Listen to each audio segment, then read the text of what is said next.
আসসালামু আলাইকুম। অষ্টম শ্রেণীর শিক্ষার্থীরা কেমন আছো সবাই? আশা করি সবাই ভালো আছো। খেয়াল করো, আজকে আমরা তোমাদের স্বাস্থ্য সুরক্ষা বইয়ের 15 ও 16 পৃষ্ঠায় যে ছকগুলো রয়েছে তা সমাধান করার জন্য একটি নমুনা উত্তর প্রদান করবো তোমাদেরকে।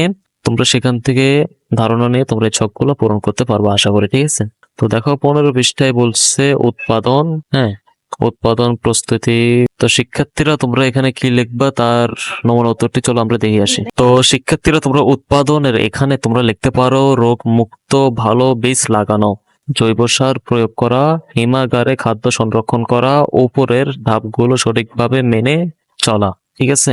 তারপর শিক্ষার্থীরা প্রস্তুতি এখানে তোমরা লিখতে পারো বিশুদ্ধ পানি ব্যবহার করে রান্নার কাজ করা, পরিষ্কার পরিচ্ছন্নতা অবলম্বন করা, পুষ্টিমান বজায় রেখে খাদ্য প্রস্তুত করা, সঠিকভাবে খাদ্যদ্রব্য যথাযথ ব্যবহার করা, ঠিক আছে?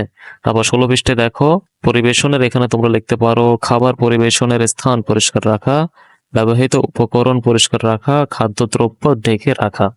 তারপরে তোমরা শিক্ষার্থীরা সংরক্ষণের এখানে তোমরা লিখতে পারো পচনশীল খাদ্যদ্রব্য ফ্রিজে সংরক্ষণ করা, অপচনশীল খাদ্যদ্রব্য ঘরের স্বাভাবিক তাপমাত্রায় রাখা, খাদ্যদ্রব্য রোদে শুকিয়ে সংরক্ষণ করা, সংরক্ষণের স্থান পরিষ্কার রাখা। তো শিক্ষার্থীরা, আমি যে নমুনা উত্তরটি তোমাদেরকে প্রদান করলাম, তোমরা এখান থেকে ধারণা নিয়ে তোমরা নিজেদের মতো করে তোমরা এই ছকগুলো পূরণ করবা, ঠিক আছে?